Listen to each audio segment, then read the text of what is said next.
right, hello and welcome to the European Film Festival. We are here with Bernabé Rico, director of One Careful Owner. We are very lucky to have him here. Um, Bernabé, thank you so much for this movie. It was had us in tears and laughing all at the same time. Um, Tell us, what was the influence behind choosing the story to tell? Well, it's based on a play that a great friend of mine and co-worker, he wrote it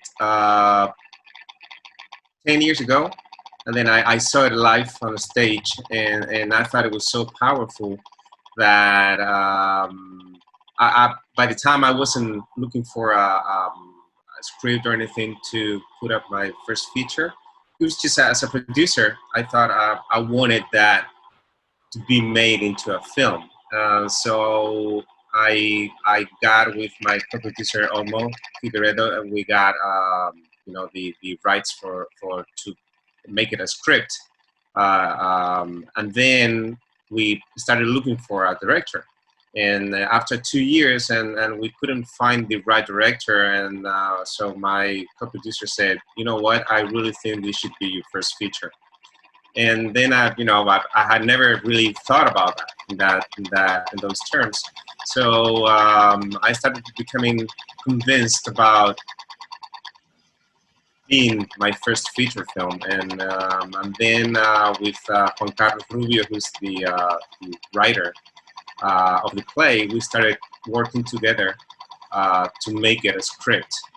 And during the process, it's been 8 years now, because we started in Wow.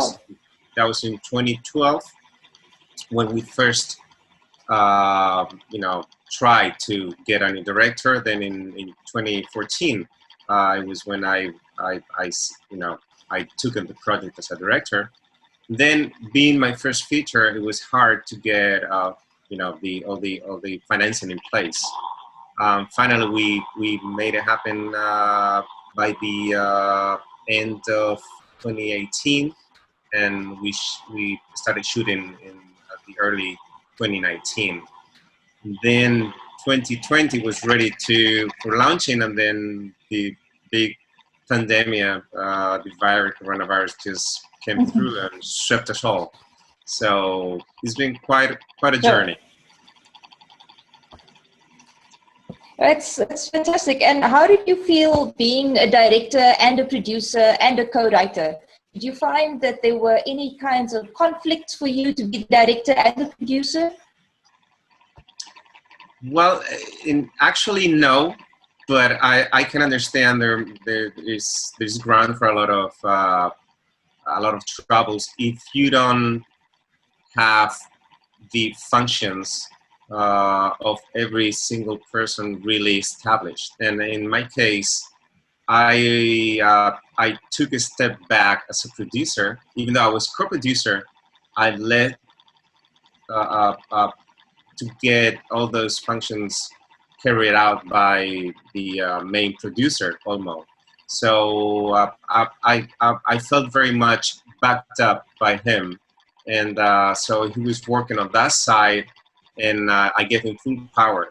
And then at the same time, that gave me the ability at the time to take full power over directing. And co-writing for me it was such a delight, because it's Juan Carlos and I, we know each other for 30 years now, and it was just fun. It was basically his play that was going to that was going to be made into a film by me. So it was basically it was adapting his play onto my needs, and it was kind of like a pitch catch thing, like he was like pitching me balls with his own material, and I would just catch the things that I really liked. So I mean, basically, my role as a writer there, it was really minor, and it was because it's actually I'd say all the parts that are inside the house, they were, I'd say, 90% from the script, from the original play. And then we together Right. we started creating all the things. I mean, the life of both Lola, her past, and then the life of Sarah with her husband and her colleagues at work and all that. All that wasn't in the play, but we created that together. Even though the core of the film was just a relationship of these two women, and that was already in the play. So it's been a delight. That's great. And tell me, when you directed the two women, was there room for them to improvise, or did they bring elements to the characters?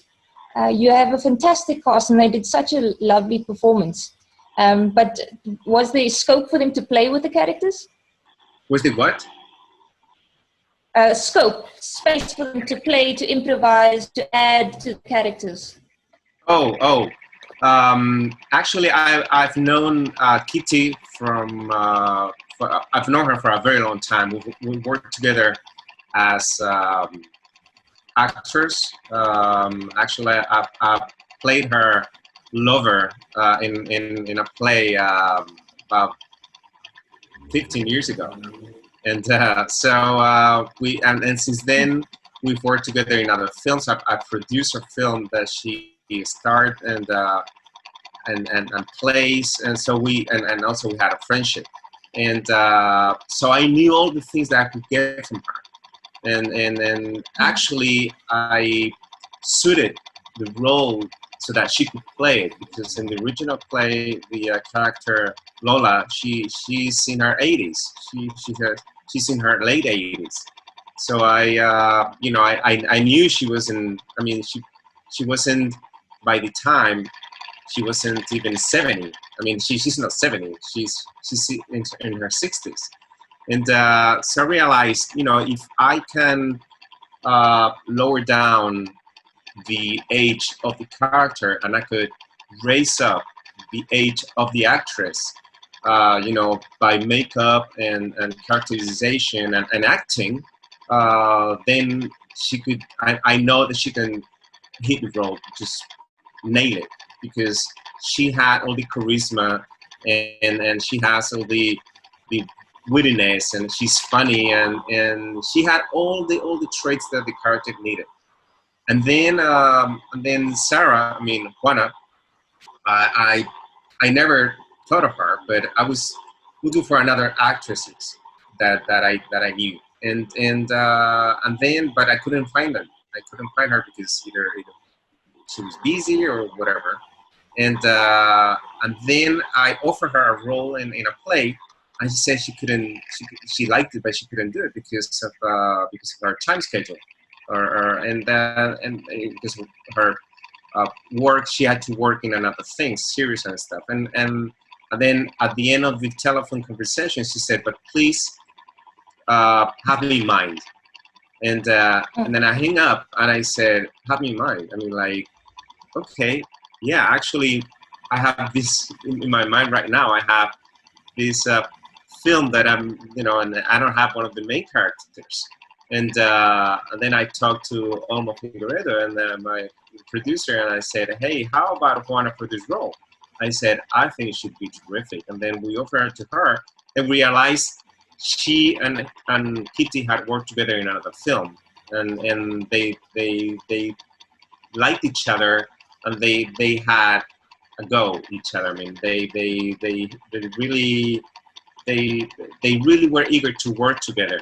And then we started, once everything was in place, we started working with rehearsing.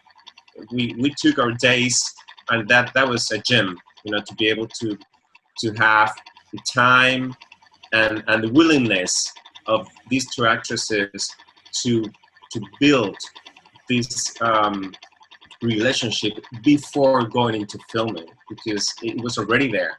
And by the time we went into shooting, we just loved each other, and it was just all we had to do is just roll it, and then push the button and let it go.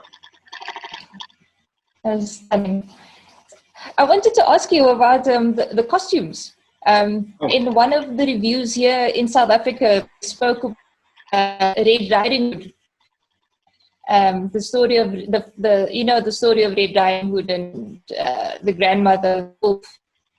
I wanted to know if that was a choice that you made, that Sarah was the Red Riding Hood and Lola was the wolf with the fur coat.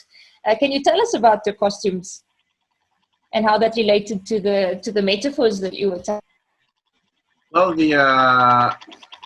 first of all, we had to emphasize that the character of Lola, she was about 10 years older than Kitu was. So we had to emphasize, put an emphasis on the costumes, so that would help to build her world.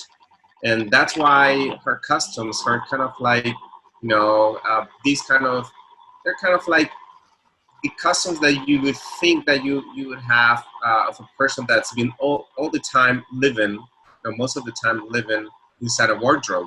And so her wardrobe was that of many years back, that she hasn't been put into use because she would not go out, and because she'd rather stay at home. So in that regard, we thought always about first the robe. The robe was so important. The Lola's robe, because most of the time she was going to be with the robe inside the house. I mean, every time she would be inside the house, she would be in the robe. But also when she left the house for the first time, she would wear the robe too inside, under her coat. And of course, when it was already on the play that Sarah had a red coat, and then but it was not on the play that that Lola had like a feather coat. So we thought it was funny to play with that, like the wolf and the Red Riding Hood, because there was already a reference of Red Riding Hood on the play. And then from there, we thought it was very important the way Sarah dressed, because it gave a lot of information about how this character is, and how she imposes and how elegant she was and distinguished. And she was also she would put kind of like a veil onto a distance between her and the other characters, her husband, her colleagues, everybody. She was like shielding her world. And we worked very much into melting all the wardrobe with the artistic direction. The house, it was so important. The wallpaper. So we had to be really careful about the colors that we chose for the costumes, so that they would stand out from the house, inside the house, all the colors in the house, the wallpapers and stuff, and at the same time that it was standing out from the background, it would be, it would be part of the same language, color language. Right. And tell us, we've just got a few minutes left. I have two questions, and maybe you can answer them as one. Why do you want to tell this story now, and what do you hope audiences will walk away with? Why do you want to tell the story now? Yeah. I think it's in this way. Yeah, in this time, in this crazy 2020. Yeah. It wasn't meant to be told in 2020. Actually, it was actually meant to be in 2010 when it was written for the play. But I think it's a very universal story that it links to people, and it talks about universal themes and emotions and characters and things that are going to be all the time in anywhere in the world. I think we can feel related to this, to these characters and to these struggles. But at the same time, we thought, I mean, we when we screened for the first time in Spain at the Malaga Film Festival in past August, it was a recurrent comment that it really felt like if it was a film made for 2020 with these times. And it's really ironic that, especially here in Spain, we've been hit pretty hard by the virus, and at the same time, it's a virus it's very lethal especially for old people, and so they are telling old people stay at home and and keep safe and do not go out. But it's not a choice that they made. They're confined and against their will to be safe from the virus. But here is a character. She's an old woman that willingly she decides to stay home away from the outside, and it's kind of ironic, but it's because she doesn't want to, she doesn't feel related to the people anymore. And she says that Lola says that at a certain time in the films, that like I lost hope on humanity, and then meeting you, Sarah, gave me back that hope. So I really think it's a film that's been shot, that's been conceived 2 years ago. It's been shot 2 years ago, and it's been released at a time that it really feels like meta-theatrically, meta-film. That was like meant for this, and it has like a really special meaning to be released, this film now. All right, thank you so much, Bernabé. It's a fantastic film, and we wish you all the best. It's done very well in Spain, and I hope it does well in the rest of the world and follow-up festivals. Thank you to all who've been listening. Please do visit our website for our other movies and to share the news about this movie. Our website is www.eurofest.co.za, and please do follow us on social media. Thank you very much, Bernabé, and all the best with your film. Thank you very much. Thanks very much.